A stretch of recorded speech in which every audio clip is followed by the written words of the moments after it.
Esto comienza el sábado 25 a las 7 de la mañana, en la comuna de Montepatria, en Los Pingos, y corre es una carrera de 207 kilómetros de cordillera a mar. Parte en Los Pingos y corre hasta las 4:30 de la tarde, en que llegan a Ovalle.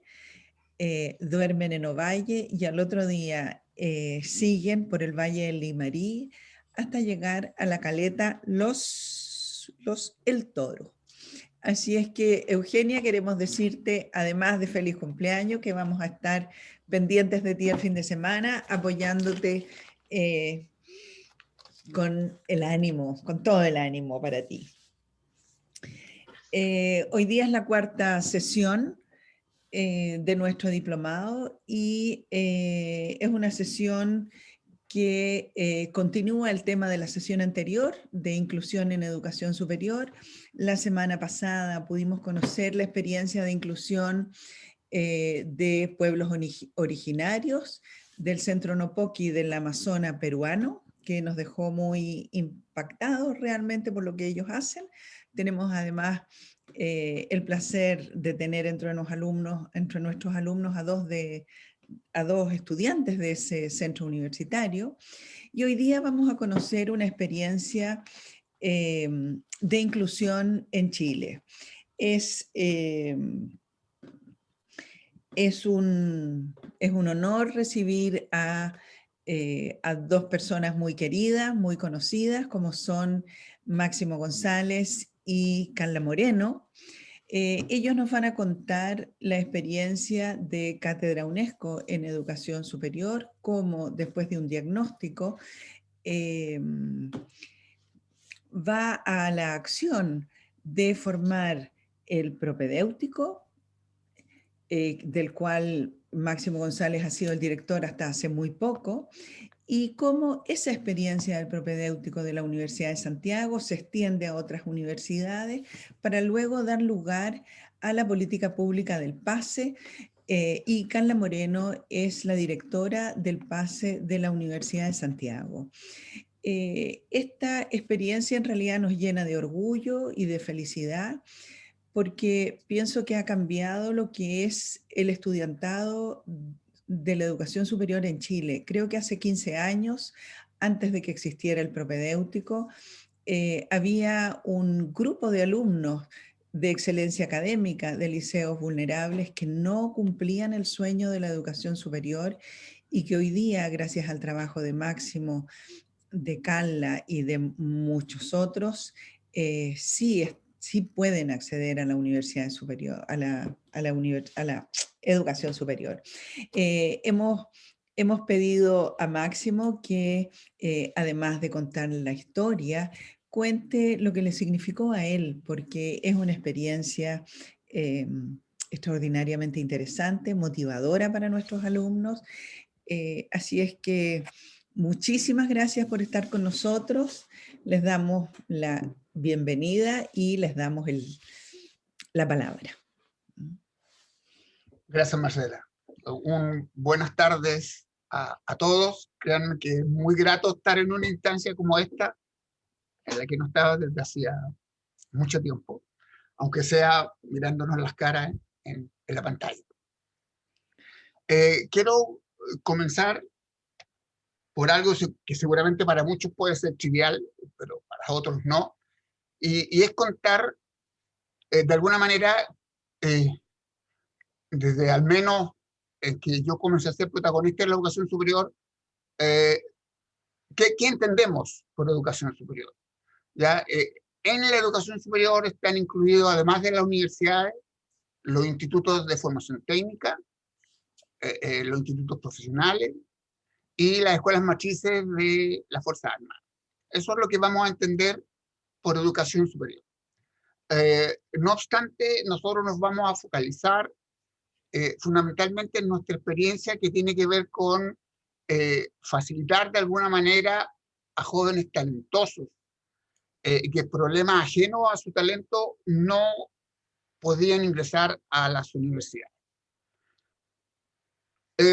Cuando yo entré a estudiar a la universidad, ni siquiera siglo pasado, estimados, o sea, milenio pasado, yo entré a estudiar a la Universidad de Chile en el milenio pasado, ya a fines de en la segunda mitad de la década de los 60. Quiero comentarles que el Chile de ese momento contaba solo con 7 universidades. Era lo que tenía.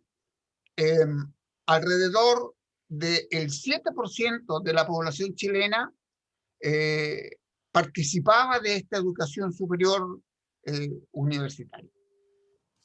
Por supuesto, la educación era gratuita. Con el tiempo, hasta un poco antes de los años, digamos, de la década del 60,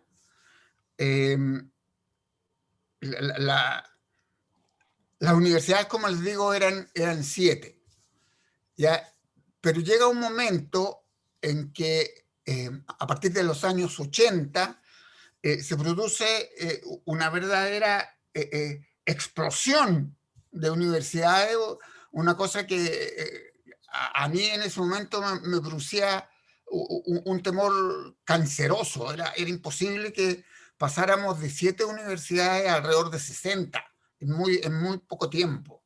Ya en esa época, estoy hablando de la década de los 80, las universidades de Chile y la Universidad Técnica, que eran las 2 universidades nacionales, por decirlo de alguna forma, que estaban repartidos en distintas regiones del país, fueron fragmentadas y solamente la Universidad de Chile pasó a ser la sede de la Chile, que estaba en Santiago, y la Universidad de Santiago pasó a ser la sede de la Universidad Técnica, que estaba en Santiago. El resto de las sedes o se fusionaron o en forma independiente constituyeron las universidades regionales de carácter estatal, que fundamentalmente hoy día se encuentran en lo que se conoce como CUECH, que son las universidades del Estado.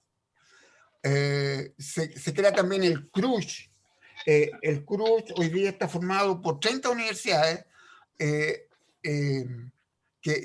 son, digamos, parte de las universidades del ámbito privado, pero tradicionales, más unas pocas que se han ido incorporando ahora en el marco de lo que se llama el Sistema Único de Admisión. Ese es el panorama hoy día de nuestra educación superior. Yo ingresé a la Universidad Técnica al principio de los años 70, prácticamente recién egresado de la Universidad de Chile, y ahí logré incluirme en un programa de magíster, que lo llamábamos LAM. Nos hacían burla y nos decían que eso significaba Liga Atlética de Maipú, pero en realidad era una licenciatura académica en matemáticas. Y sí, pues nos pasó una broma con el LAM, con la Liga Académica de Maipú.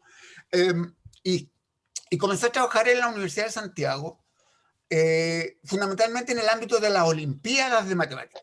Olimpiadas de Matemáticas para seleccionar talentos en forma prematura, cuando los chiquillos estaban en la enseñanza media. Y una de las cosas que me llamó la atención, que usualmente los jóvenes seleccionados para estudiar matemáticas y llevarlos, eran jóvenes que provenían de colegios particulares, fundamentalmente particular pagados, salvo 2 establecimientos, uno del ámbito subvencionado, que era el Alonso Orcilla, y un colegio municipalizado, que era el Instituto Nacional, que eran los que siempre estaban figurando en ese tipo. Prácticamente liceos municipalizados no tenían mucha participación en el ámbito de las Olimpiadas de las Matemáticas. Le cuento esto porque la vida me llevó a juntarme con Francisco Javier Gil, el año 90, año en que él se postuló al decanato de la Facultad de Ciencias en ese tiempo, y nosotros no nos conocíamos. El único vínculo que había era que él había sido profesor de un hermano químico que tengo yo, ¿ya? Y me pidió que formara parte de su equipo. Comenzamos a trabajar en los años 90 en la Facultad de Ciencias y era muy frecuente Javier, como muchos de ustedes deben saber, él venía del mundo de la química, yo vengo del mundo de la matemática, y nos juntábamos a hacer análisis de datos que entregaba en ese momento el DEMRE, y Javier siempre me reiteraba el tema de cómo era posible que jóvenes provenientes de liceos fundamentalmente municipalizados, con muy buenas NEM, las notas de enseñanza media, con muy buenas NEM, no lograran salvar la valla de la prueba de aptitud académica en ese momento. Javier ya hacía transitar entre sus neuronas la idea del ranking de estudiantes, un indicador que es probablemente el que menos genera diferencias entre las condiciones o las características de cada colegio. Y comenzamos, él comenzó a trabajar y me pidió ayuda en lo que se llamó la bonificación del 5%. La bonificación del 5% consistía en agregarle un 5% al promedio de la PAA, al promedio de matemática castellano, al 15% superior, bonificarle un 5% del puntaje. Lo que significaba, en buenas cuentas, que si un chiquillo sacaba 600 puntos en la PSU, para efecto de la Universidad de Santiago tenía 630. Y eso les permitía ingresar a la Universidad de Santiago. Pero había una sombra enorme que nos fue cubriendo, y que fue la figura del aporte fiscal indirecto que existía en ese momento, porque la política de la universitaria en ese momento consideraba el puntaje en la prueba de ingreso a la universidad como el único indicador válido para asegurar éxito en la educación superior, y por lo tanto bonificaba a las universidades con lo que se llamó la marraqueta, que eran unidades de AFI, a las universidades que captaban inicialmente a los 20.000 mejores puntajes de la PSU. Lo que significaba que las universidades que captaban alumnos de mejor puntaje recibían un aporte fiscal indirecto que iba cambiando año a año, ¿ya? Y que dependía de los tramos en que estuvieran estos jóvenes. Por supuesto, la barrera de la PSU era un murallón difícil de salvar para los chiquillos municipalizados. Sin embargo, nosotros, yo escuchaba a Javier que él me iba mostrando una situación evidente de jóvenes que eran los mejores estudiantes de los colegios y que no lograban ingresar a la universidad. Un dato adicional, de los 3.500 establecimientos que había en la época de ese orden de la enseñanza media, al menos el 10% de esos establecimientos no dejaban ningún estudiante en la educación superior, ni uno. Entonces el argumento de Javier era, bueno, ¿será que en estos establecimientos no hay chiquillos inteligentes? ¿Será que hay 350 liceos en todo Chile donde ningún chiquillo merece ir a la universidad? Y eso nos fue generando, digamos, una inquietud, al punto que en algún instante le escuché decir a Javier que el talento académico, la inteligencia humana, estaba homogéneamente distribuida entre todos los jóvenes, independientes de la raza, de la cultura, de su condición social, de su género. Les comento que eso para mí fue un machacazo. Fue, digamos, cuando uno se pega en la cabeza y ve luces. Sí, es así. Es así. Y sin embargo, el aporte fiscal indirecto y la política universitaria impedía que estos jóvenes pudieran ingresar a la universidad. Recuerdo algunas conversaciones de las tantas que tuvimos con Javier, en que con los ojos bien húmedos, Javier me decía, ¿te imaginas, Máximo, cómo se sentirá el mejor alumno de uno de estos 350 establecimientos, que recibe todos los honores en su escuela por ser el mejor, y que al otro día no tiene ninguna dirección en su futuro, ninguna. Y la verdad es que a mí me contagiaba su emoción porque de verdad me lo imaginaba. ¿Cómo Chile se estaba dando el lujo de perder talento con jóvenes que sencillamente en chileno no tenían plata para estudiar? No tenían plata para estudiar. Y entonces primero comenzamos a descubrir que la prueba de ingreso a la universidad, en ese tiempo se llamaba la PAA, sí discriminaba, pero discriminaba solo en dos aspectos. Si uno divide a la población que da la prueba entre jóvenes que aprovecharon al máximo lo que el establecimiento les entregó, es decir, por las NEM y por la prueba, por el puntaje que obtenían en la prueba, que para muchos era digno de grabárselo en la frente, ¿ya? Y tener garantía de ser persona inteligente porque obtenían un buen puntaje. Efectivamente, en aquellos chiquillos que su promedio de notas no era, estaba bajo el promedio de los promedios, ¿ya? Y que había obtenido un puntaje, no sé, bajo 500 puntos, nosotros teníamos la convicción de que sí, esos chiquillos no eran para la vida universitaria. Pero también estaba el cuadrante donde estaban los jóvenes que habían sido los mejores estudiantes en su establecimiento y los que mejor puntaje habían obtenido. Efectivamente, cuando mirábamos los datos, ahí la prueba discriminaba y discriminaba bien. ¿Dónde estaba el problema? El problema estaba en que jóvenes habiendo tenido un promedio inferior de notas en su establecimiento, sacaban buena prueba. Contra el cuadrante de jóvenes que habían aprovechado al máximo lo que el establecimiento les entregó, pero sacaban mala prueba. El aporte fiscal indirecto iba por la franja superior.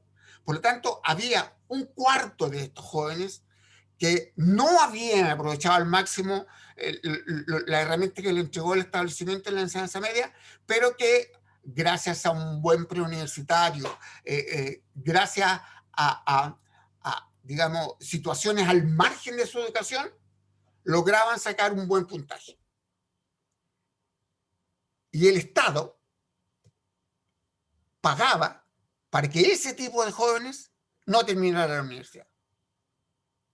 En contraste con el otro cuadrante, estos chiquillos que realmente tenían, a juicio nuestro, las condiciones necesarias para ser exitosos, no tenían el puntaje y por lo tanto no tenían ningún tipo de ayuda. Era el cuadrante de la frustración. Jóvenes que habían aprovechado todo lo que el establecimiento le había entregado, en contexto, por supuesto, ¿ya? Y que no lograban entrar a la educación y mínimamente podrían aportar con el AFI para las universidades. Y fue ahí cuando Javier comenzó a hablarnos del propedéutico. Y me lo encargó. Me lo encargó desde un principio. Me dijo, se dio la coyuntura que en ese momento, estoy hablando del 2006, fines del 2006, el gobierno había establecido la figura de los liceos prioritarios. Que debo comentarle a ustedes que en forma más o menos cerrada eran llamados colegios basura. Eran los establecimientos que tenían todos los indicadores abajo. No ingresaban alumnos a la universidad, tenían un CIMSE bajísimo.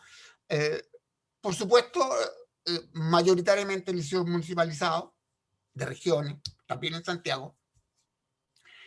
Y el Estado le había pasado a la Universidad de Santiago 4 liceos prioritarios. Y la Universidad de Santiago tenía un establecimiento en Rancagua de administración delegada, y con esos 5 primeros colegios iniciamos en el segundo semestre del año 2007 la experiencia propedéutica. Una experiencia propedéutica que debo comentarles que fue muy difícil al inicio. Nosotros íbamos al colegio a hablar con los jóvenes, mayoritariamente, no en todas partes, pero mayoritariamente los directivos de esos colegios, en chilenos no nos pescaban. ¿Dónde está la letra chica de estos locos que vienen a hablarnos de algo? Pero los chiquillos, también con un cierto nivel de desconfianza, sí escuchaban. Sí nos escuchaban. ¿Cuáles eran los objetivos? Y entonces, recuerdo que una muchachita le preguntó a Javier en un liceo de Estación Central, pero, profesor, ¿por qué usted está haciendo esto? Y la respuesta de Javier no me dejó de asombrar, porque nosotros queremos que ustedes sean felices. Esa fue la respuesta de Javier. Y la verdad es que, no sé, que en un mundo, en un ámbito académico, que le vengan a hablar de felicidad a uno, fue algo raro. Pero sí había una desconfianza inicial enorme.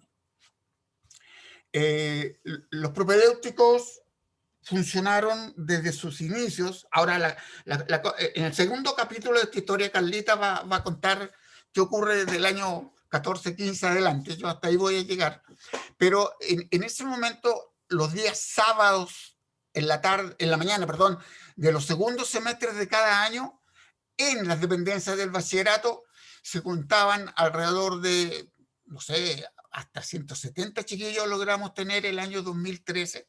¿No me ha explicado, Marcela, qué ocurrió en el 2013? Que, wow, una cosa crecieron mucho los chiquillos, que fue el año donde hubo mayor número de estudiantes en el propedéutico que ingresaron a bachillerato.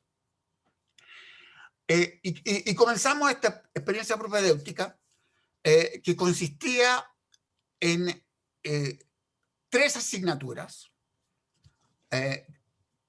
matemática, lenguaje y una asignatura de gestión personal, que en ese momento nos apoyó la institución Equitas.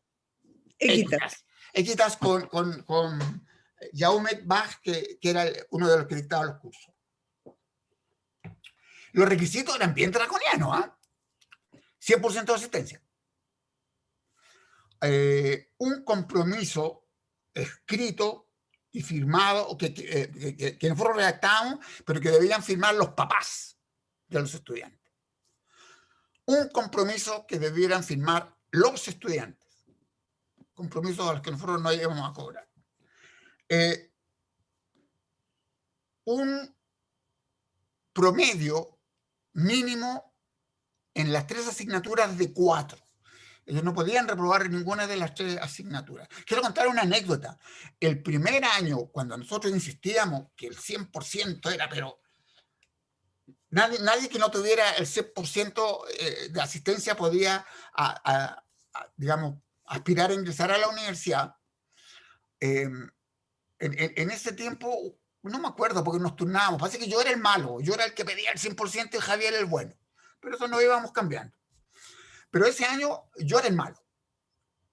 Y llegó un papá, la Marcela se va a acordar, llegó un papá con un niño en brazos porque se había caído de la micro cuando venía a la universidad, y el papá, en lugar de llevarlo a la posta, lo llevó al bachi para justificar que su hijo se hinchó una pata, cabrón. Si estaba...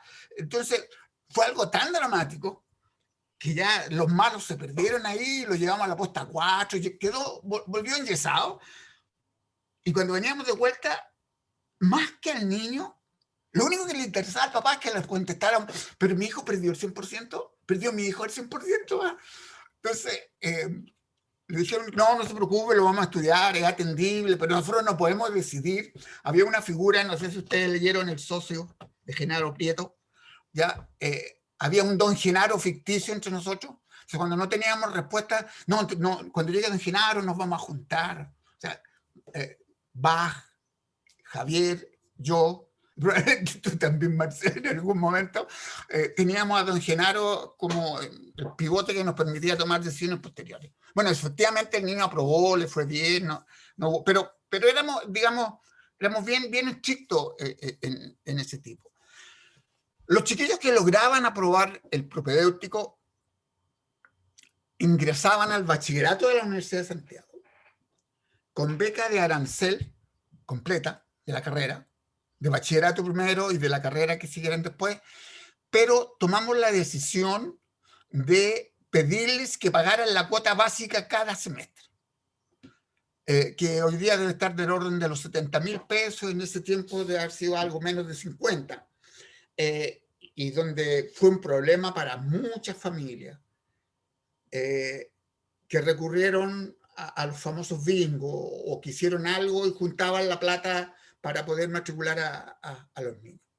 Era bastante gratificante ver que los chiquillos, se generó una suerte de partición, pero no estricta en bachillerato, porque estaban los chiquillos UNESCO, porque todo esto la UNESCO nos brindó una espalda bastante poderosa cuando recién partió el propedéutico, y los PSU.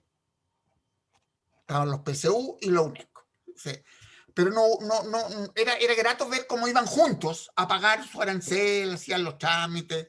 Hoy día eso está sustanado gracias a la gratuidad. No existían en ese tiempo, en el año 70, políticas públicas que pudieran ayudar a los chiquillos que tenían problemas, salvo probablemente, me acuerdo, usted también se tiene que acordar, de una suerte de beca que tenían todos los jóvenes que postulaban para pagar la PSU. La PSU había que pagarla y hubo una suerte de beca, entonces ya los chiquillos no pagaban la PSU, sino que postulaban a esta beca. El año 2007 y el año 2008, solo la Universidad de Santiago estaba trabajando con la experiencia propedéutica. Una experiencia propedéutica en que hicimos una votación libre, 2 vueltas, para ponerle nombre al proyecto, a ese programa. Y en segunda vuelta, ya filtrando, ganó el nombre que en realidad se conoce el propio del USACH como Nueva Esperanza, Mejor Futuro. Ese fue el nombre que los mismos chiquillos le pusieron. Había Abriendo Puertas, Mi Futuro, Mi Carrera. Había muchos nombres que tuvieron, pero ganó lejos Nueva Esperanza, Mejor Futuro. Y ese es el nombre con el que nosotros publicitábamos nuestro propedéutico. El año 2009 se integraron a la experiencia propedéutica 2 universidades privadas, la Católica Silva Enrique y la Universidad Alberto Hurtado, de los salesianos y los jesuitas respectivamente. Bueno, yo tengo un cuadro que quiero contárselo, porque en realidad nosotros partimos con una única universidad, transmitiendo y conversando, y nos repartimos. Javier se fue al sur, yo me fui al norte, y comenzamos a ingresar. El año 2010 se incorporó a la experiencia propedéutico UNESCO, porque el nombre propedéutico en realidad, en honor a la verdad, la primera universidad que lo usó fue la Universidad de Concepción, por ahí por los 60. ¿Ya? Y en realidad, cuando discutimos el nombre, era preuniversitario. Esto debería ser un preuniversitario, pero la marca preuniversitaria ya estaba asociada a otra cosa. Y entonces buscamos y dijimos, una palabra difícil, propedéutico, prepedéutico. O sea, todavía hay mucha gente que lo llama de distintas formas, pero el viejo propedéutico. El 2010 se incorporó en Santiago la UTEM y la UNCE.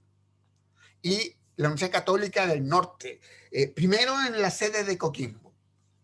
El 2011 se incorporó la Universidad de Tarapacá, la Católica de Temuco y la Universidad de Antofagasta. El 2012 se incorporó la Universidad Austral, pero en su sede de Coyhaique. Bernardita Mayar fue la persona la colega que logró que la Universidad Austral diera el paso con la sede de Valdivia y con la sede de Puerto Montt para incorporar propedéutico hasta el día de hoy.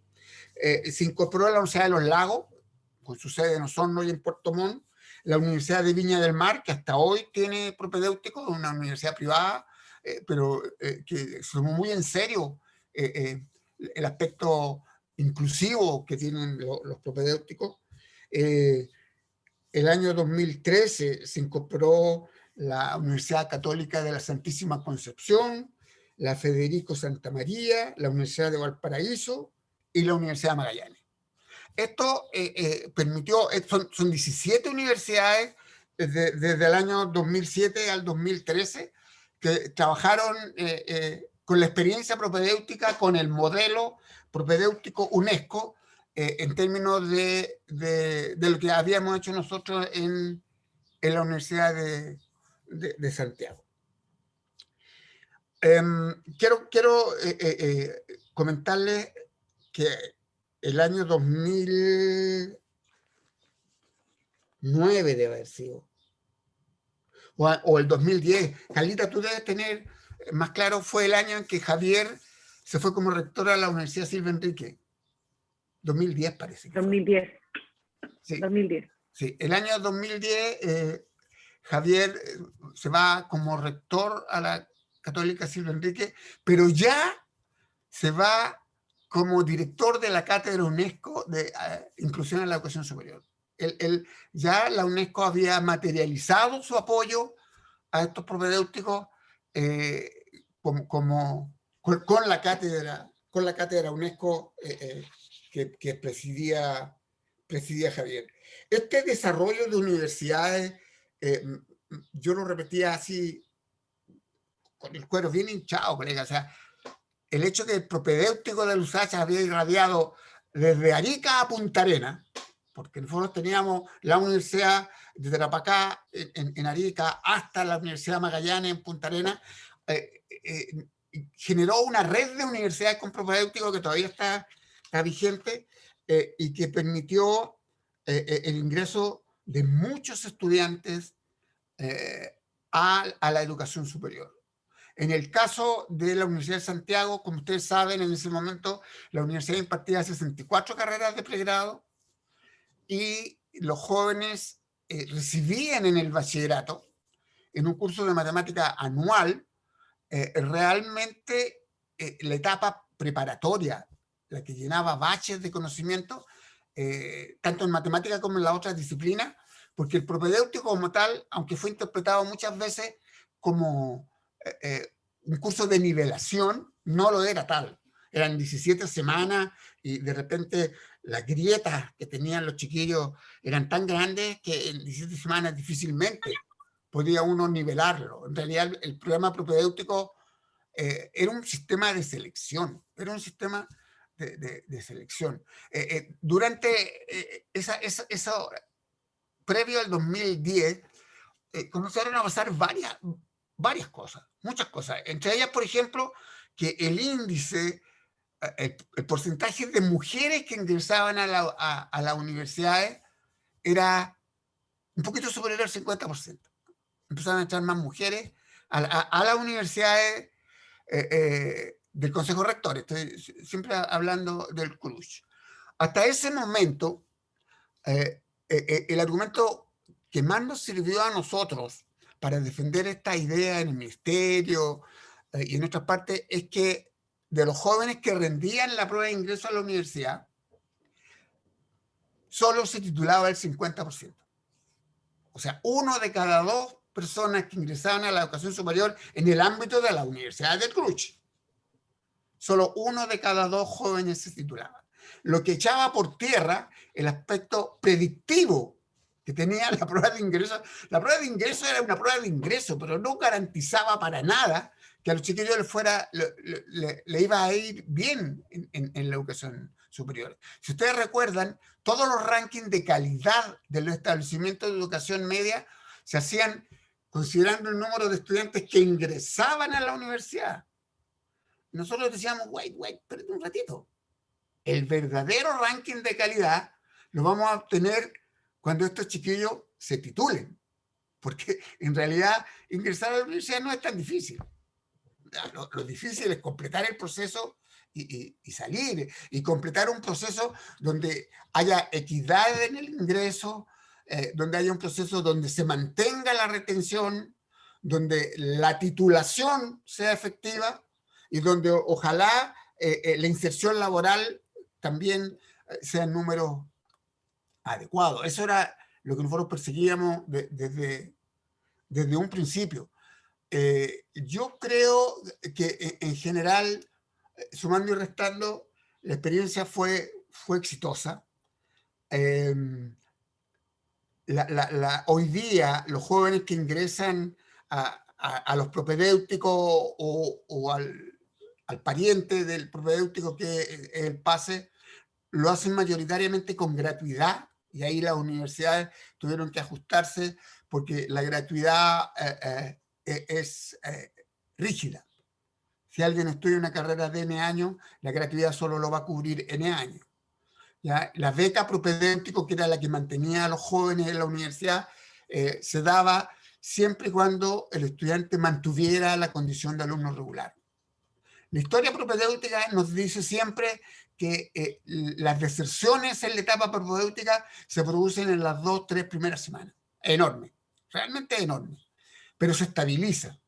De ahí se estabiliza. Y aun cuando la muestra de los propedéuticos es menor que todo el universo de la gente que entra a la universidad, los números que nosotros tenemos, y si alguno los quiere yo les puedo mandar en la fuente de información, nos indican que hasta el año 2013, que es de donde yo les estoy conversando, la retención de los jóvenes que ingresaban vía propedéutico era del orden del 67%.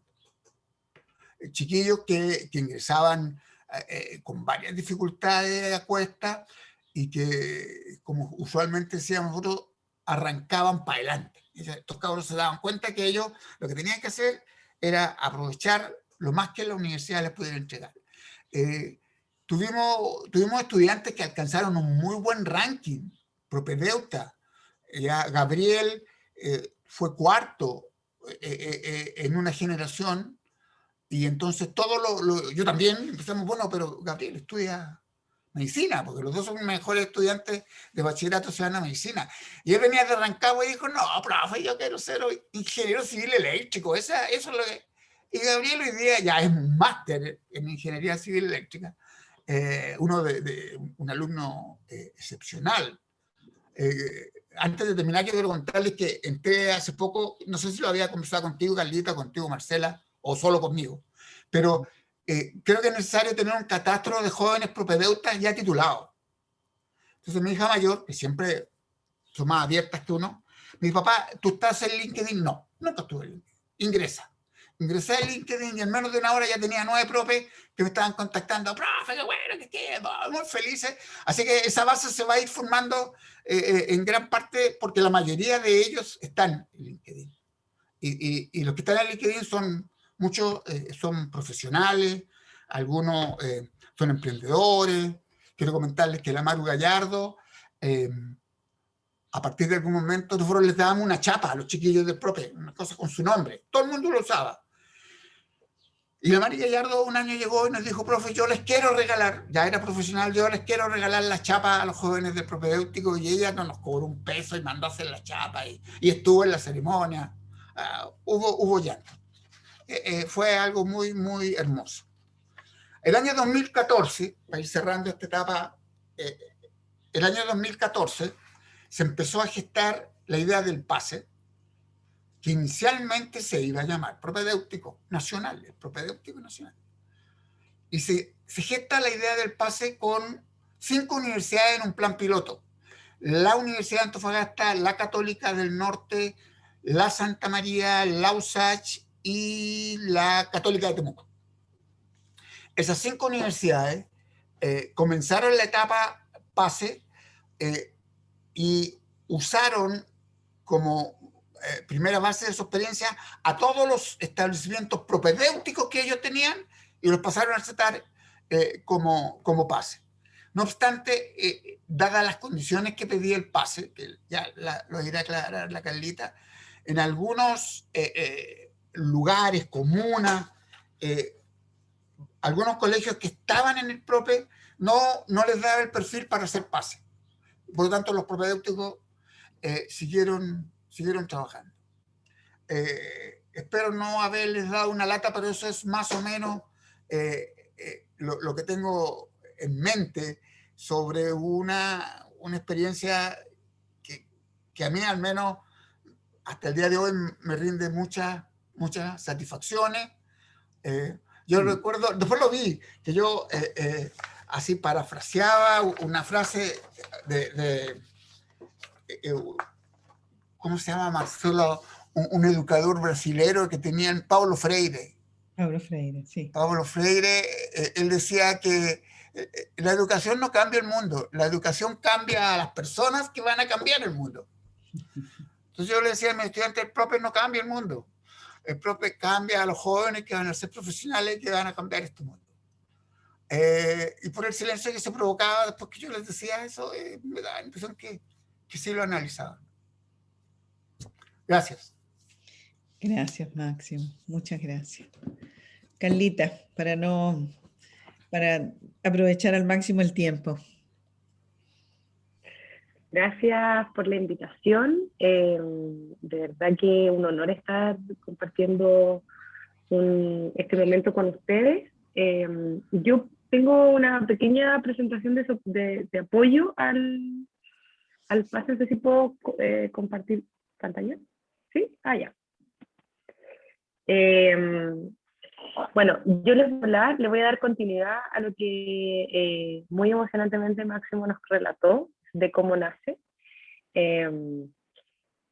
Ahora yo les voy a hablar del PASE, pero para hacer el vínculo, yo creo que una de las cosas más bonitas que tiene este programa es que nace de una política universitaria, de un conjunto de académicos y profesionales de la Universidad de Santiago, entre ellos Máximo González, Marcelo Orellana, Francisco Javier Gil y muchos otros, que hicieron posible ese propedéutico que en el año 2014, y donde yo creo que tiene el mayor de los logros, se convierte en política pública, y ya no es la política que implementó un grupo de académicos, sino que era una política que se traspasaba al conjunto de instituciones. El programa PASE viene a ser como el hermano pequeño propedéutico, pero con una capacidad y una estructura estatal con financiamiento público de más de 17.000 millones de pesos que entrega el Estado de Chile para hacer propedéuticos en las universidades. Máximo nos relataba esas universidades que iniciaron, entre esas está la Universidad de Santiago de Chile y otras 4 más que hicieron un piloto en una primera etapa y que posteriormente en el año 2016 se sumaron 29 instituciones. Esto un poquito en la línea de tiempo de los distintos programas que se han ido generando en inclusión en los últimos 30 años. Entre medio está ahí la bonificación que nos mencionaba Máximo, el programa propedéutico que nace en el 2007, las becas de excelencia académica que nacieron en el 2008 junto a la articulación de estos académicos con los movimientos estudiantiles, que ha sido fundamental. Todos estos programas que acá se ven han tenido una gran participación y una fuerte incidencia los jóvenes, los estudiantes, los centros de estudiantes, las federaciones, para poder hacer cambios en los procesos de acceso a la educación superior. Yo creo que eso ha sido súper potente y también quiero transmitírselo porque hay muchas cosas de las cuales, independiente de donde estemos, no tenemos que ser adultos y profesionales necesariamente para cambiar algunas cosas. Aquí, y ustedes que están en un curso de liderazgo tienen herramientas o van a tener herramientas para incidir desde los lugares donde se encuentren. También se creó el ranking de notas como una nueva variable de selección que le quitaba un poco el peso a la prueba estandarizada, que al menos, como entiendo que hay jóvenes de Perú, que al menos en Chile es el sistema de ingreso o que el que mandataba a las universidades donde se provee mayor calidad o mayor movilidad social. En el año 2012 se crea el programa de acceso inclusivo y de permanencia, donde yo trabajo y donde está alojado el PASE, que les voy a hablar, y un par de otras muy buenas vías de ingreso que por tiempo no se las voy a mencionar, pero el ranking 850 y el Cupo Explora, que también nacen de esta esencia del propedéutico como vías de ingreso que permitan bajar las barreras de aquellos jóvenes que por distintas situaciones no logran como cumplir con los parámetros establecidos, porque esos parámetros están sesgados socioeconómicamente o están sesgados y no responden efectivamente a relevar el talento que traen por el contexto en donde estudiaron. Y al final el el Cinesub, que también Máximo en su nombre aparece, que es una fundación de la sociedad civil, que también la creamos con el objetivo de tener mayor incidencia no solo a nivel nacional, sino también a nivel internacional. Entonces, dicho eso, como recuento, el PASE en el 2014 nace a partir de una política implementada en el gobierno de la presidenta Michelle Bachelet y que tiene por objetivo asegurar la preparación de los jóvenes de sectores vulnerables que cursan tercer y cuarto medio en los establecimientos asignados por el programa. ¿A quiénes? ¿Cuáles son esos jóvenes que...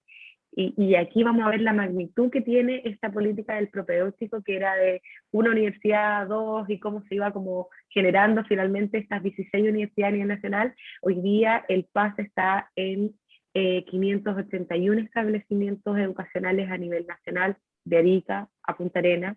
Tiene una cobertura nacional de 97.000 estudiantes aproximadamente, que año a año son beneficiados por el programa PASE. Y las instituciones de educación superior que son parte de la red son 29, todas ellas de las universidades que vienen del Consejo de Rectores, más la Universidad Católica San Enrique y la Universidad Alberto Hurtado, porque traían la experiencia propia. En el caso de la Universidad de Santiago de Chile, nosotros trabajamos con el vínculo con establecimiento y en ese vínculo de acompañamiento en tercer y cuarto medio tenemos 28 establecimientos en los cuales tenemos que trabajar de manera sistemática, que alcanza cerca de 5.000 alumnos distribuidos en 3 regiones del país. Nosotros estamos hoy día en la región de Coquimbo, en la región metropolitana y en la región de O'Higgins. Y aquí un poquito el modelo de cómo el PASE trabaja.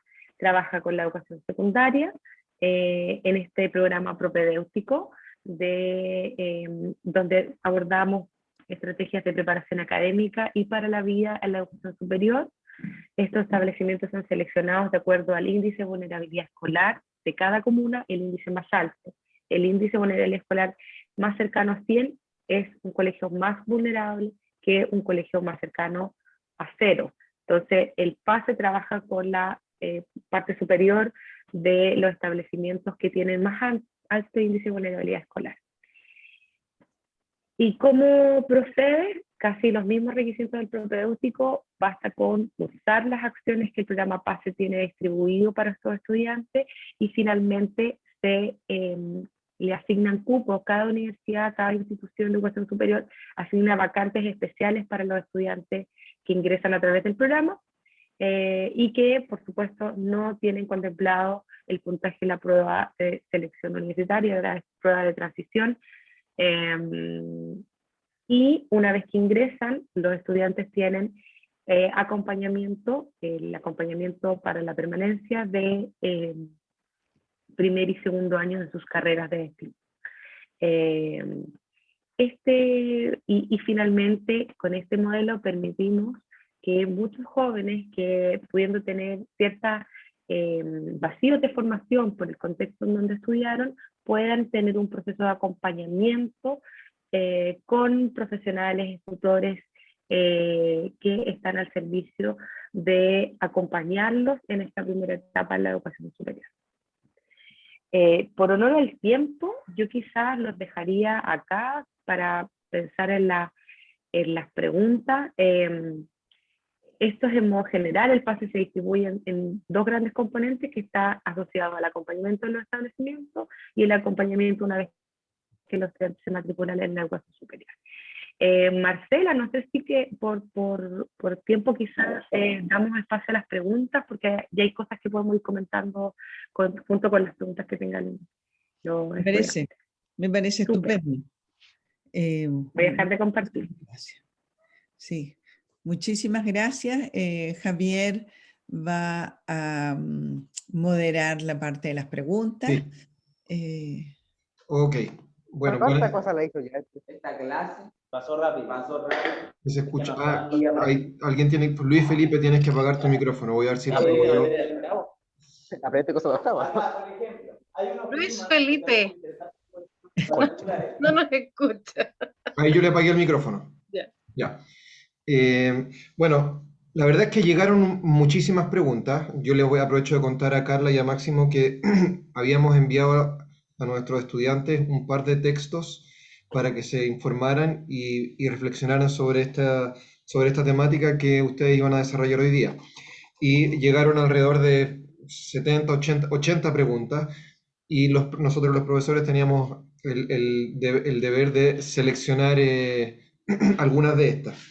Yo voy a avisar primero quiénes son los nombres de las personas que seleccionamos para que para que se preparen de qué forma. Ojalá puedan acceder a su formulario Moodle, perdón, a su formulario Google donde enviaron las preguntas, así que cuando yo los mencione, ustedes las lean, pero si no pueden acceder, yo las leo por ustedes, las preguntas las tenemos, o yo les doy como la pista de cuál era la pregunta que habíamos seleccionado.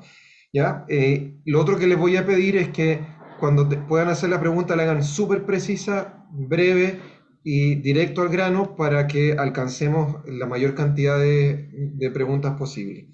Entonces, primero voy a mencionar las personas seleccionadas. Son Enzo, Isidora Rivas, Tamara Sandoval, Isidora Ugalde, Catalina Cepeda, Millaray Escobar y Tania Mora. Repito, Enzo, que no anoté el apellido, disculpe, pero hay un Sanfurgo. solo Enzo en el curso. Sanfurgo creo que es, ¿no? Algo así. Sí. Después Isidora Rivas, Tamara Sandoval, Isidora Ugalde, Catalina Cepeda, Millaray Escobar y Tania Mora. Entonces, vamos eso sí a empezar primero por la temática, con la primera pregunta que hizo Tamara Sandoval. Tamara, ¿estás ahí? Ya. ¿Usted se acuerda cuál es la primera pregunta que hizo? Sí, me acuerdo que era que cuál creían ustedes que era el mayor desafío para la educación superior. Creo que esa pregunta fue la que hice. Sí. Sí, esa pregunta. Si quieren vamos a ir uniendo de a dos preguntas por una cosa de tiempo. ¿Ya? Después, Isidora Rivas, tu segunda pregunta. Ay, yo no anoté las preguntas ni me mandé el formulario, lo siento. Ya, entonces, Sí. a mí me pareció interesante que Isidora Rivas ponía el foco sobre otra cuestión que generalmente no hablamos. ¿Cómo se forma a los docentes que trabajamos en la universidad para colaborar en la inclusión? Una vez que entran los jóvenes por toda esta gran cantidad de áreas de inclusión, ¿cómo se forman los docentes o cómo se les puede formar? Ahí van las dos primeras preguntas. A ver, yo voy a tomar el desafío de la Tamara Sandoval, que debe ser la Tamara Sandoval del profe que yo conozco. Sí, esa misma. Hola Tamara, ¿cómo estás? Bien, ¿y usted? Sí, yo creo que el mayor desafío que nosotros tenemos, de verdad, es lograr que la educación en Chile no requiera de procesos inclusivos.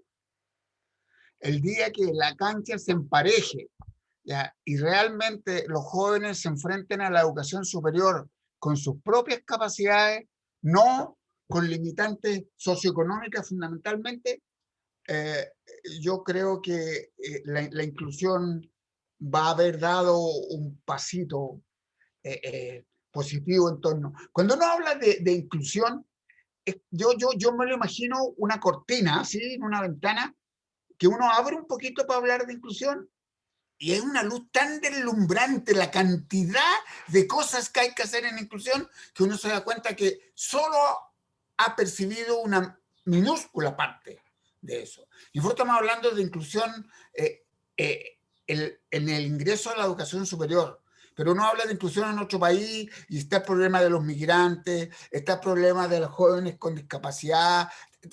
Todo el mundo entiende por inclusión lo que los está afectando a ellos en ese momento. Pero como les digo, ojalá Chile sea un país que democratice su educación.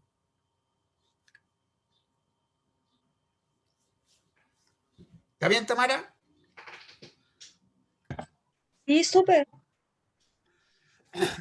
Y la segunda pregunta no la anoté.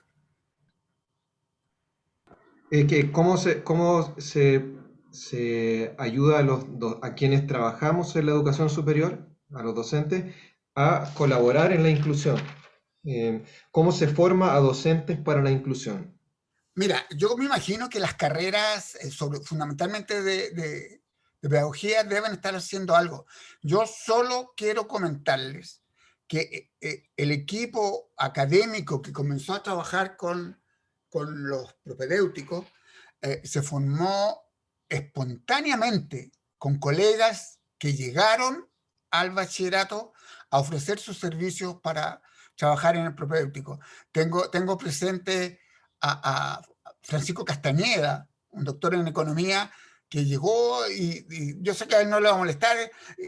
Máximo me dijo, yo soy hijo de un chofer de micro, bueno, y yo que quiero ayudar aquí porque aquí están los míos. Marcela, que también llegó ofreciendo la Paula, Giovanetti, Isidro Cornejo, no sé, Lorna Figueroa, fueron personas que se incorporaron al programa propedéutico de motu propio. Nosotros, felizmente, yo siempre lo digo, ocupo una frase de mi viejo, uno siempre se va a juntar con los pájaros que tienen el mismo color de pluma que uno.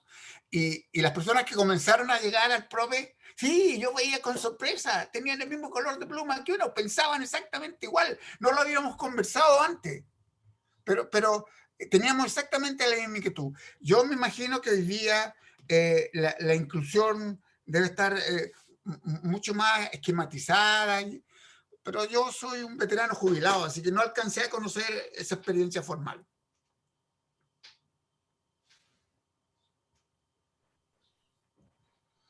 ¿Respondo también? Sí, ¿Está bien? creo. Sobre la importancia de la educación superior, yo creo que lo más relevante hoy día es que las instituciones, y lo hablábamos harto con el profe Gil, las instituciones tienen que responder a su contexto. ¿Qué significa eso? Que su contexto, si tiene, no sé, un 30% de población indígena, dentro de la universidad también tiene que estar eso. La diversidad es parte de los procesos y muchas veces las universidades se han elitizado y se han convertido en una especie de torre de marfil donde solo algunos pueden acceder y en su mayoría esos procesos de selección están sesgados y no se aprovecha la riqueza y la diversidad que pueden traer. Yo creo que en la medida en que ingresan jóvenes de distintos lugares, con distintas experiencias, las universidades se van nutriendo. Por tanto, cuanto más inclusivas sean, mejor va a ser su proceso. Y en cuanto a los docentes, es súper importante hacer un proceso de capacitación permanente, de reconocer a quién tienen dentro de la sala de clase y cuando uno reconoce a quién tiene dentro de la sala de clase, puede hacer mejor docencia. La docencia se hace mejor en la medida que reconocemos. Muchas veces también existe como un desconocimiento y finalmente eso no nos permite ver al otro y no nos permite aprender de él. Así que en la medida que tengamos mayores docentes permeados por un proceso inclusivo, reconociendo la diversidad de todo su abierto espectro, va a ser mucho mejor el proceso para quienes finalmente son parte de la institución y que hacen un paso de tránsito para ser profesionales el día de mañana. Y lo tercero para cerrar, creo que, y ahí como para englobar las dos preguntas, creo que es fundamental formar hoy día profesionales que estén acorde a los signos de los tiempos. O sea, hay un montón de desafíos medioambientales, sociales, políticos de los cuales, y de innovación, de desarrollo, de los cuales podemos ser un aporte importante y este proceso creo que se puede hacer anclado muy bien a los procesos de calidad y de inclusión, los que le van a permitir finalmente a los estudiantes ser mejores profesionales y poner un país con mayor desarrollo en el futuro. Eso, Javier. No sé si hay más Gracias. preguntas. Hay más preguntas. Vamos a otra. Tania Mora, y si pueden encender la cámara, si no les causa problema, se lo agradecemos, pero es decisión de ustedes. Tania Mora, tu pregunta sobre las vías de ingreso a la universidad. ¿Te acuerdas de esa pregunta? Hola, sí. Por favor. Yo me refería a las vías de ingreso a la universidad, porque yo entré por una de ellas, entré por ranking 850, y la pregunta también tenía una explicación, porque vengo de un colegio 2x1, entonces fue un poco mucho más complicado poder entrar a la universidad. Podría asegurar que puedo ser una de las primeras que entró a la universidad desde ese colegio, y yo no tenía información sobre ello. Me gustaría saber cómo podemos hacer un cambio en cuanto a información y acompañamiento para conocer todas las vías de ingreso a la universidad. Gracias. Y juntamos también con otra pregunta, igual que antes. Catalina Cepeda, ¿está ahí? Hola, sí, estoy acá. Hola. Hola, Catalina. Tu primera pregunta.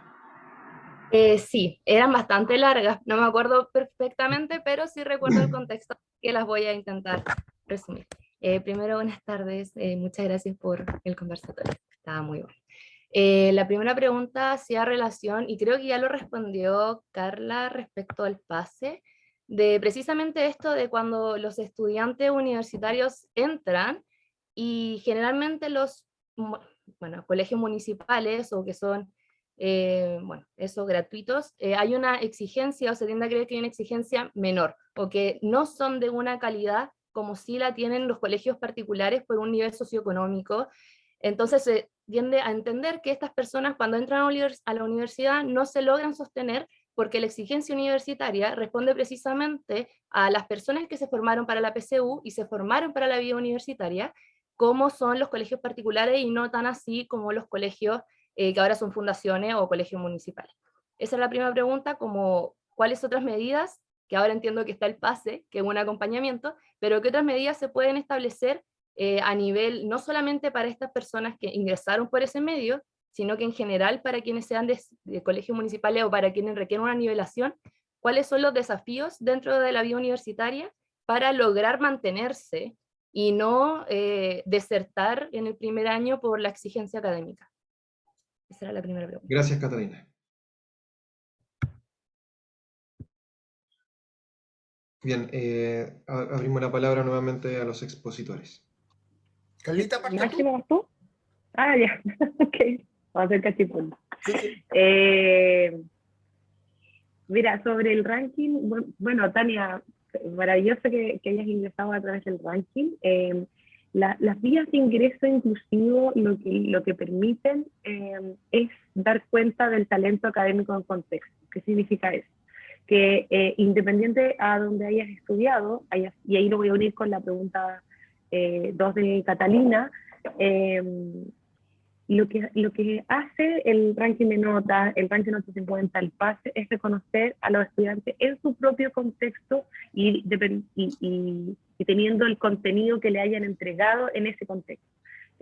Porque hay un gran valor, que es que son estudiantes muy meritorios, que aprovecharon al máximo la oportunidad de aprendizaje que les dio ese contexto y por lo tanto van a poder rendir de buena manera en cualquier lugar y por sobre todo en la educación superior. Eso está medido, hay estudios al respecto que muestran la importancia que tiene la trayectoria escolar. Por tanto, lo que buscamos y lo que se ha buscado en estas vías de ingreso es esa trayectoria que nos hemos dado cuenta que acompañarla es muy fácil. Cuando yo hablaba del acompañamiento del PASE o el ranking 850 también tenía un programa de acompañamiento o tutores que van, es muy fácil acompañar a un estudiante que quiere hacer un proyecto de vida en la educación superior. Por tanto, cuando uno abre programas que permitan bajar las barreras que están, y esto ocurre para cualquier lugar. Hemos visto en otros países que, por ejemplo, se han implementado programas para estudiantes mayores de 25 años, para refugiados, dependiendo del contexto, es donde lo que tenemos que hacer las instituciones es crear iniciativas, programas que permitan capturar ese talento, bajando las barreras que existen por estas decisiones que muchas veces son arbitrarias respecto a cómo medir quién debe acceder o no a la educación superior. ¿Máximo?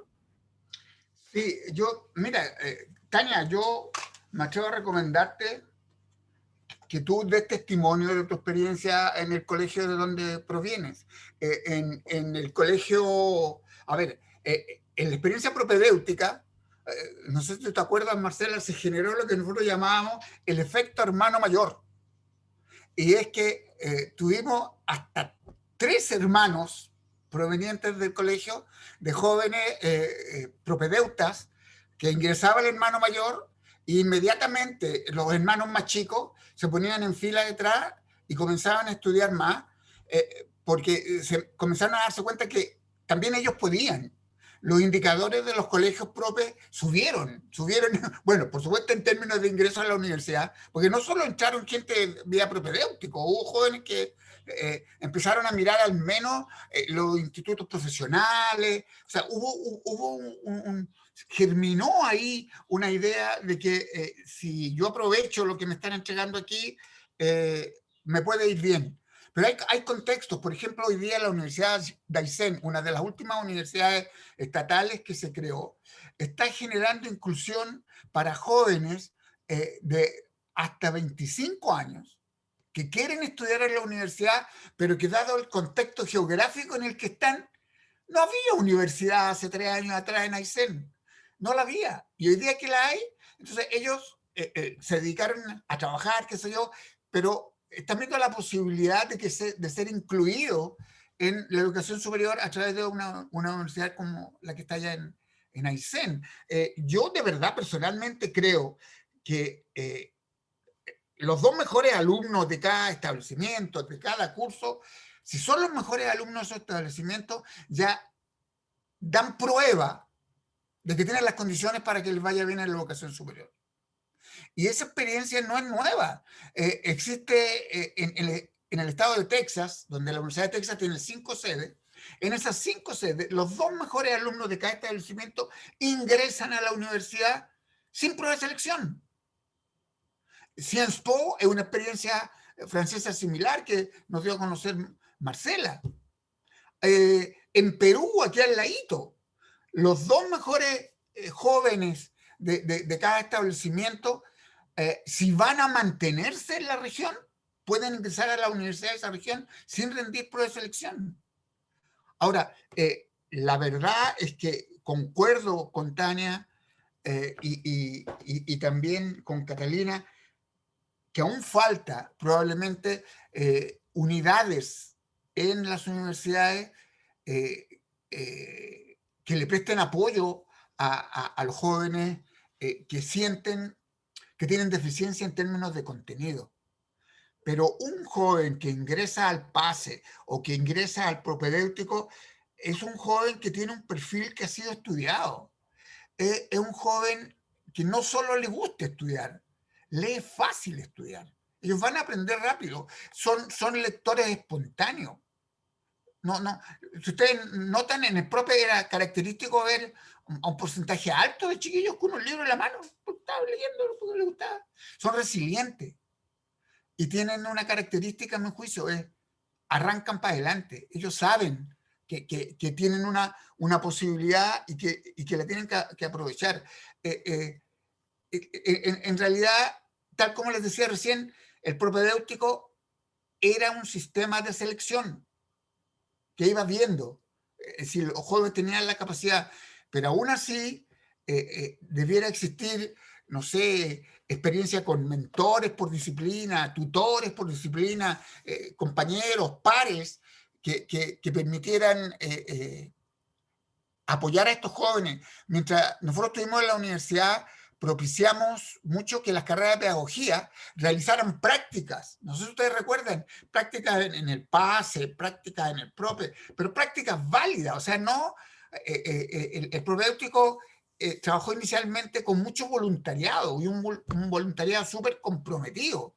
Pero ¿qué nos pasaba? Que como eran estudiantes y venía la semana de prueba, nos quedábamos sin colaboradores ni pasar los sándwiches. O sea, yo me acuerdo que con Javier en la mañana pidiendo cooperación para poder darle desayuno a los chiquillos, porque el resto tenía prueba.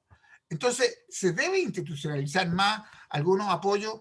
La Universidad de Santiago tiene 72 carreras de pregrado, y entonces ojalá se pudiera implementar en las unidades receptoras grupos de estudiantes que de alguna manera apadrinaran, por eso digo mentores, tutores, y generar la amistad académica entre ellos. Lo que está haciendo hoy día el bachillerato con el programa Escuchémonos. En el caso mío particular, nos escuchamos bastante, pero además estudiamos matemáticas como locos, porque es una instancia que a mí me encanta y que las personas que trabajan conmigo también. Y entonces hemos aprovechado doblemente el Escuchémonos en esos términos. Sé que Manuel Arrieta, no te escucho. Cuéntales qué es el Escuchémoslo a la rápida, porque no saben. Ah, ya, mira, el Escuchemos es un equipo que formó el programa de bachillerato con viejos tercios, con profesores que ya estamos jubilados y que tenemos sobrinos académicos, no sé cómo llamarlos, jóvenes que recién ingresan, que hoy día es más necesario que nunca, porque los chiquillos ni siquiera han pisado la universidad, ni menos las dependencias de bachillerato en este caso, que tienen un veterano amigo, le llamo yo, al que le pueden preguntar cosas. Yo me acuerdo que los míos me consultaban mucho sobre el reglamento de régimen de estudio. Y yo lamentablemente ese reglamento cambió justo al año después que yo me jubilé. Entonces yo lo invitaba a leerlo, están en las páginas web de la universidad, y todo tenemos que, bueno, un estudiante, si usted va a manejar tiene que saberse la regla del tránsito, si va a estudiar en la universidad tiene que conocer su reglamento de régimen de estudio. Así, ahí va a ver que eso de los 15 minutos que se le da al profe no está escrito en ninguna parte, eso es, no hay reglamento de régimen de estudio, aunque los chiquillos digan eso, oye, por reglamento, si el profe no llega en 15 minutos nos vamos. No, eso es, no existe, no existe el congelar. Existe el retiro temporal, existen, entonces, hemos ido conversando de ese tipo, por lo que comenta Sarita, que está a cargo de esto, ha sido un programa bastante exitoso y se genera una amistad intergeneracional que, bueno, yo que soy abuelo tengo esa experiencia, pero que es valiosísima, porque los chiquillos son capaces de preguntarte cosas, como por ejemplo, pero el asistente me puede decir que me tengo que retirar, por ejemplo, ¿qué es lo que? Yo no sé, te lo puede decir, pero no sé si lo debe decir. ¿Ya? Es un programa, segunda vez que yo participo. Bueno, el año pasado me pasó lo mismo. Al final, yo les paso mi teléfono y de repente llegan así llamados desesperados, profe, mire, aquí está la guía, el problema es así imposible. Yo siempre les pido que me paguen, ¿eh? O sea, usted mándeme lo que hizo primero. Si usted me pregunta por el problema 4, yo no le voy a hacer el problema 4. Quiero ver qué hiciste en el problema 4. Y los míos ya saben. Entonces me mandan sus garabatos, qué sé yo. A veces aceptados, otros no. Pero a mi juicio es un programa que de alguna manera debiera ser replicado. Yo me acuerdo que hubo un intento en la universidad, en la Facultad de Ciencias, cuando Javier era decano, de que existieran los profesores tutores. Y tú tenías 5 alumnos de la Facultad de Ciencias, no importaba la carrera, en que tú eras un tío académico y ellos iban a la oficina a preguntarte todo. Yo creo que la universidad desaprovecha recursos que tiene hoy día.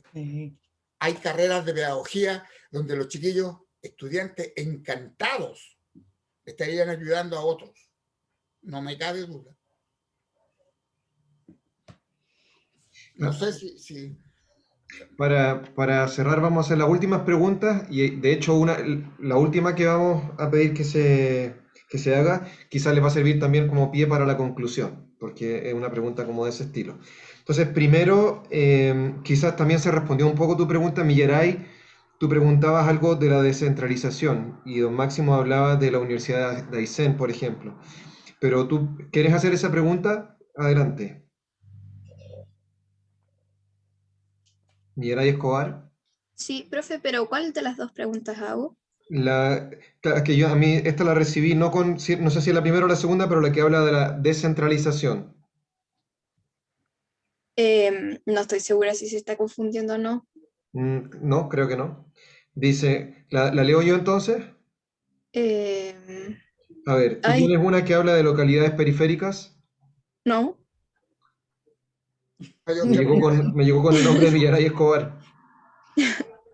Hubo un error ahí en el proceso. Bueno, Es la que tengo, entonces voy a leer esa. No sé quién la escribió. ¿Con qué medidas descentralizar la mirada para beneficiar a estudiantes de localidades periféricas? Creo que igual ya se habló un poco de eso. Después, Enzo, tu pregunta, Enzo, que tiene que ver con la PSU o PDT, si quieres hacer esa pregunta. Sí, más que nada, igual se ha respondido porque en mi pregunta especificaba qué tipo de admisión sería la ideal. Ya entendemos distintos sistemas para poder entrar a la educación superior, pero en general, el sistema que todos los estudiantes por el cual postulan, que es la prueba de transición, la ex-PSU, la pregunta es: ¿qué sistema de admisión sería una opción en reemplazo a la prueba para poder generar un acceso más inclusivo, equitativo en los estudiantes, entendiendo que quienes poseen mayores recursos pueden costear una buena preparación como un preuniversitario para tal prueba? Gracias, Enzo. Y la ultimísima pregunta de Isidora Ugalde, tu segunda pregunta. Y damos entonces después paso a Carla y Máximo, que estamos un poquitito pasados en la hora, pero creo que es importante que ellos también puedan cerrar con las últimas ideas. Isidora. Bueno, ya. Gracias. Mi última pregunta había sido, ¿cuál consideran ustedes a día de hoy como el mayor fruto resultante de todo este proceso continuo que se ha tenido de la búsqueda de diversidad e integración? Gracias. Muchas gracias. ¿Voy yo? Bueno. A ver, como para hacer cierre y también en honor al tiempo, nosotros creemos que en términos como de qué sistema puede ser más equitativo, creemos en la creación del ranking de notas como una variable que permite reconocer las trayectorias escolares en contexto de los estudiantes. Las pruebas estandarizadas tienen su gracia también, que es la misma prueba que tú la puedes rendir en un colegio en Porvenir o en Arica. En otros países tú tienes que ir a cada universidad a rendir una prueba, y eso también es un costo para los estudiantes. Pero sí, en la medida en que estos reconozcan efectivamente los contenidos que se entregan. Parte del proceso de cambio ahora de la PSU a la PDT tiene que ver con, por ejemplo, reconocer la educación técnico-profesional, que donde se pedían contenidos donde estos estudiantes no podían rendir o completar las preguntas si no tenían una preparación adicional o tenían que incurrir en un gasto adicional para pagar un preuniversitario, por ejemplo. Entonces, lo que nosotros creemos que cuanto más acorde esté a los procesos y una articulación, que yo creo que es la gracia que tiene el PASE, el propedéutico y otros, es la articulación entre la educación media y la educación superior. Por mucho tiempo no han estado articuladas y no conversan. El perfil de egreso de los estudiantes de cuarto medio no es el mismo que el perfil de ingreso que piden las universidades. Por tanto, ahí hay un trabajo que hacer de transición. Siempre pensando que hay que buscar ese derecho a la educación y que cualquier joven que quiera hacer un proyecto de vida pueda hacerlo, independiente a donde haya estudiado o lo que quiera hacer en su vida. Eso como general. Creo que han sido súper interesantes las preguntas que nos han planteado. Algunas ya se han ido como complementando, como bien decían ahí, y creo que también habla de que ustedes están súper como preparados y súper sorprendente saber que hicieron más de 80 preguntas para este espacio. Disponible siempre para poder conversar y para poder dialogar con ustedes si hay alguno que tenga alguna inquietud adicional más allá de este espacio. Así que muchas gracias por la invitación y muchas gracias por el espacio acá, de mucho como respeto, solemnidad, así que se los agradezco mucho. Sí, yo quiero un poco atender la pregunta de Isidora. De verdad que, ¿cuál es el fruto? Si uno piensa hoy día y se da cuenta, parto por la Universidad de Santiago, que es donde trabajé casi 50 años. Cuando nosotros partimos con la experiencia propedéutica y alguien preguntaba, incluso en la oficina de informaciones que había al entrar al planetario sobre el propedéutico, la respuesta clara es ¿prope cuánto? ¿Qué? Hoy día la comunidad universitaria de la Universidad de Santiago tiene incorporado el tema de la inclusión. Probablemente no trabaje en inclusión, pero sabe que una impronta, que un sello de la Universidad de Santiago es la inclusión, al punto que yo tengo la certeza que en los 7 años de acreditación que obtuvo la universidad este año, la capacidad inclusiva que generó la Universidad de Santiago, que es una heredera, si ustedes leen los estatutos de la Universidad Técnica del Estado, se van a sorprender porque ya ese año, el año 57, estaban hablando de inclusión, de la capacidad de aprovechar la capacidad intelectual de los hijos de los obreros, como se hablaba en ese momento. Hoy día, en muchas universidades hay unidades a nivel de gobierno superior de las universidades que atienden los problemas de inclusión. Realmente todavía queda mucho que hacer, pero la inclusión no habría logrado esta visualización que tiene hoy día y donde me da gusto de repente escuchar a colegas que hablan del proceso inclusivo de la Universidad de Santiago con mucha propiedad, pero que yo no lo había escuchado antes, así que yo creo que ese es un fruto interesante, es un fruto que madura lento, pero yo tengo la certeza que va a madurar. Eso, gracias por la invitación a todos, por escuchar voces amigas y porque ha sido muy interesante para mí. Profesora Marcela, usted hace el cierre, ¿sí? Yo le agradezco de mi parte, pero si usted puede hacer el cierre. Bueno, muchísimas gracias. Ha sido interesantísimo. Yo también aprovecho de felicitar a nuestros alumnos porque creo que la preparación que ellos hicieron fue, como han demostrado, clase a clase, súper seria. Leyeron los documentos que les dimos, hicieron todas sus preguntas. Creo que es realmente un orgullo.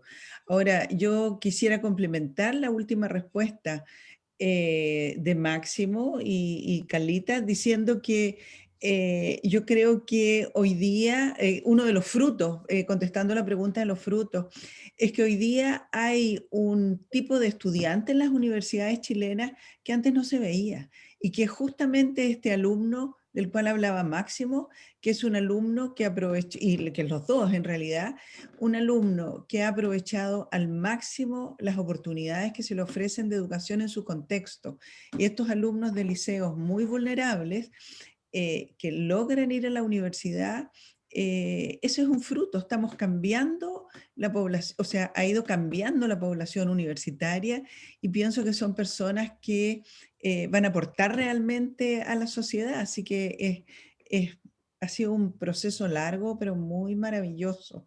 Así es que agradeciendo a Máximo y a Carla, nos despedimos y nos vemos el próximo jueves y ya le estaremos mandando lo que hay que hacer para el próximo jueves. Así que muchísimas gracias, una maravilla haberlos tenido aquí y gracias a los estudiantes también por su seriedad. Ok. Muchas gracias a todos. Chao, gracias. Muchas gracias. Gracias, Carla. Gracias, Chao, Máximo. gracias. Chao, Javier. Chao, gracias. Gracias, qué bonito. Chao, gracias.